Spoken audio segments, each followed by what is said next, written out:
The Bailey Pursuit has been with us since 2013, and over the years I've got to know the Pursuit fairly well. I mean, we've had two ourselves, one of which is at home behind me now, and we've had all sorts of family holidays.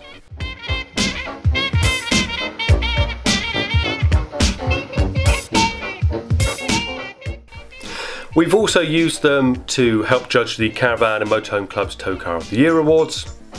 I've towed one to the Arctic Circle and another into Asia. But for 2018, it's all changed, and the Pursuit has become the Phoenix. And there have been lots of changes for 2018. I mean, behind me, this isn't a Pegasus or a Unicorn. This is actually the new Phoenix. Now this is a list of all the changes. It was 3 pages long, so all I've done is edited out everything, and this is only the new stuff on there. So we've got almost a page and a half of A4. Now the exterior, it's easier to see that it's had a massive change. The DNA from the Pegasus and the Unicorn, you can see it instantly with that centre window, and to be fair, it's only the decals at the top here and the other side. Where these haven't got the decals, it's the only giveaway from the front that maybe it's not a Unicorn or a Pegasus. But there's lots more changes happened inside. I mean, if you can see the list here, this is what's happened outside. All this are all the changes on the inside. Now a lot of this is covered by the different cupboard doors, the different worktops, upholstery, the new vertical skylight surround, a new 2-drawer chest of drawers, there's a new curved sofa backrest in the lounge, over-locker LED lighting, the drop-down hob cover, bifold partition shower door, internal grab handle for ease of access in and out the Caravan, and soft truffle split section loose fit carpets. So I'm in the 650 at the moment. Now the reason I'm starting off with this one is because it's the one I'm most familiar with, as we've had a 565 ourselves in the Pursuit. So this is the washroom. Now for us it's not too different. There's a new finish on the shower, a lovely large mirror at the back. The sink looks a similar size, maybe slightly narrower. I would say the toilet is in a better position, and we have the wardrobe at the back.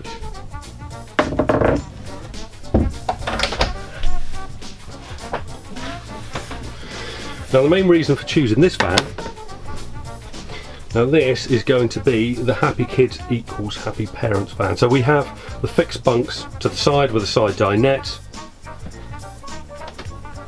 You can see the new finish on the lockers, the upholstery and the worktops. Now the fridge has moved, because the fridge was up here on ours, I believe. So we have a large drawer now, so we have lots more stuff. I think on the old one it was probably about as wide as this. Lots of room now.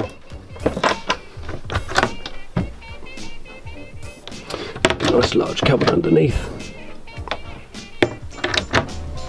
Now, if you're at the NEC and you saw the Australian van that was on show a few years ago, it had this hatch here.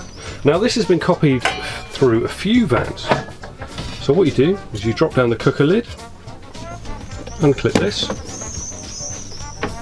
and you've got a lot more working space. But I think it's probably the front which has the biggest difference of all. It's just this front window. On the Pursuit there was just a single window that ran along here, and a sunroof, if you will, at the top. But this large front window that Bailey have had for a number of years in the other ranges really does make all the difference. The lockers changed. These cubby holes have changed as well. Let's see if, there we go. So we have lovely storage compartments up here with a radio. There used to be, I think, just a locker running along here, but it was only big enough for really a few DVDs. But no, I really like these. I wonder if that's Simon Howard surfing. So yeah, this is the inside of the 650. So here we have the dinky 420.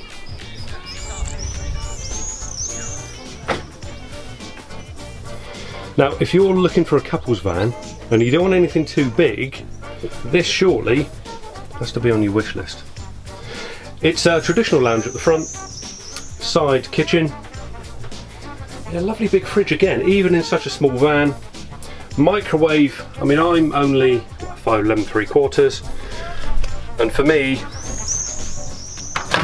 yeah, I can easily reach that. Good sized kitchen. Here's the flap, oven grill, sink at the top. Again, lots of room at the side, and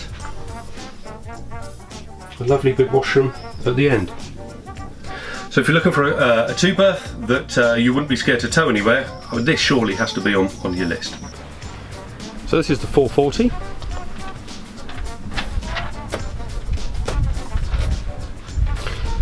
So we have the fixed French bed, and this is the first time I've seen it.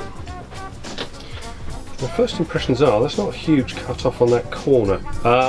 So if your other half or you is fairly tall, excuse me, getting on the bed with my shoes on. Like I say, I'm 5'11" 3/4. Yeah, I could easily sleep on that side of the bed with that cut off, but it still allows a bit of room to get past into the end washroom. Again, we've got the shower in the corner, the basin pedestal unit with cupboard underneath, the loo, good sized cupboard, and a large window at the end. Yeah, I think, yeah, I could easily shave in that, so that's a good height. Couldn't go a lot higher because you've got the curve of the roof. Storage there, and then you come through into the rest of the caravan. Wardrobe on the right. Yeah, nothing. Oh yeah, nothing taking up any space unnecessarily in there, which is good. Hang on, I've just spotted behind this door by the bed. There's a handy place to put the table. Shelf above. Oh yeah, so that's the lights above the wardrobe, socket, and you have the lights above the bed with the handy USBs. Again, good one for stargazers. And then you have the rest of the van with a lounge that I reckon you could probably seat 3 per side. Yeah, 2 easily, 3 at a squeeze. Probably would be a squeeze. And again, that lovely front window. This is the 640 on a single axle. Now the big selling point for this one has to be a large centre washroom.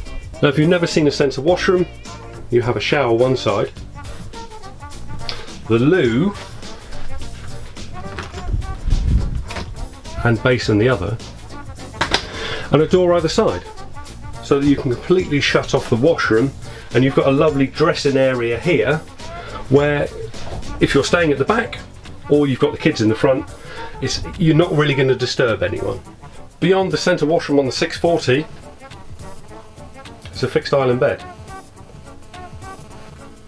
Plenty of room either side. Equal cupboard space either side, because it used to be on some vans where you'd have a large wardrobe one side and a very skinny one the other. Now no prizes for guessing which side I would get. Yeah, lots of space. USBs in the light so you can charge your phone. And you have a headboard here. So towards the front of the 640, again you have that lovely large window, a traditional lounge with a centre cupboard. So this is the 642 single axle, and this is the van for people who are looking for twin beds. Now when we went on the Bristol Ball trip, I spent 21 days in one of these beds here. Amazingly comfy, If you're used to making up the beds at the front each night, the difference between sleeping here and sleeping here is quite significant. And between the beds you obviously have the rear washroom with the new colour shower, lovely big mirror again, basin, loo, and the wardrobe.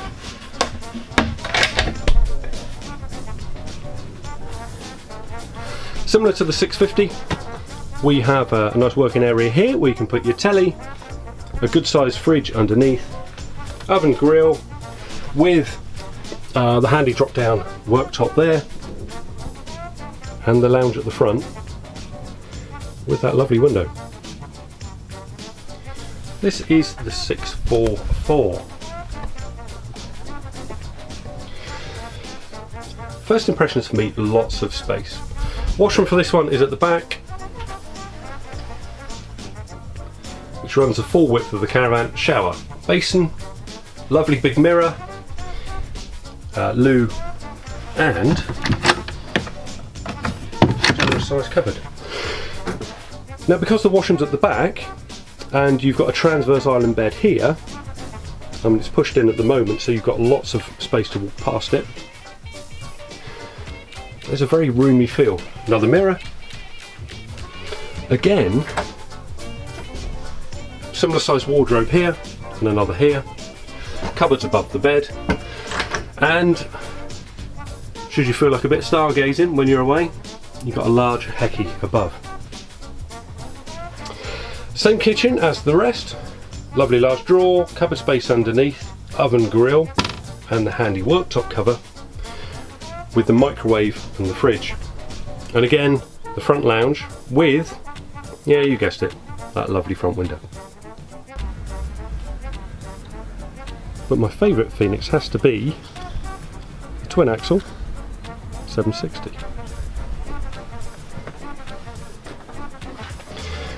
Now the reason for this is because of this end bit.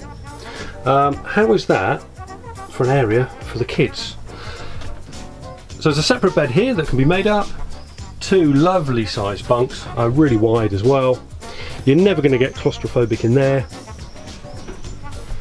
Now these, I don't think, no, there's no USB points on these, but I'm fairly sure there will be, should we have one. There's one over here, but I know they're going to be in demand on the bunks. So between the bunk area, or the kids area, you've got the centre washroom. Now when you close this door, how is that for a lovely big washroom? So basin, toilet, lots of storage above, shower here, but most importantly, look at the dressing room you've got there. So rather than have a shower, there's not enough room to get yourself dry, let alone dressed. You've got lots of room here. And then, if you pull that popper off, you've got a sliding door. So you can separate the washroom here into the kids' area at the back. So while they're here, or they're going to bed, you've got two doors here to keep it nice and quiet in the back. If you're watching telly, or having a drink or two at the front. So yeah, you can probably tell by the time I've taken in this one, for me personally, this has to be the best layout. Lovely big fridge. The only problem is, if we take it abroad, Helen is definitely going to want to fill that fridge before the grocery bill has been limited by what we can actually fit in the fridge. Reasonable height microwave, nice cupboard below, and a decent sized kitchen. So all in all, I think 760 Phoenix probably gets our vote.